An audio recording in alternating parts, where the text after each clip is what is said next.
സങ്കീർത്തനം 103:19 ഇങ്ങനെ പറയുന്നു: കർത്താവ് തന്റെ സിംഹാസനം സ്വർഗത്തിൽ സ്ഥാപിച്ചിരിക്കുന്നു, എല്ലാവരും അവിടുത്തെ രാജകീയ അധികാരത്തിന് കീഴിലാണ്. എല്ലാവരും, ഈ ഭൂമിയിലുള്ള സമസ്തവും, ഈ ദൈവ സൃഷ്ടിക്ക് കീഴിലുള്ള സമസ്തവും അവിടുത്തെ അധികാരത്തിന്റെ കീഴിലാണ്. ആകയാൽ നമ്മൾ യാതൊന്നിനെയും ഭയപ്പെടേണ്ടതില്ല.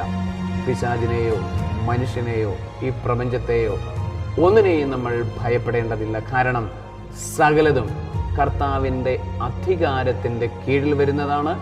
അവിടെ നിന്നാണ് അവയെ സകലതിനെയും രാജാവായി ഭരിച്ചുകൊണ്ടിരിക്കുന്നത്.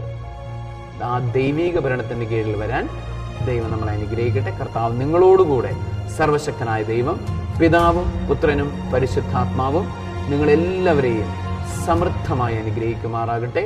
ആമേൻ.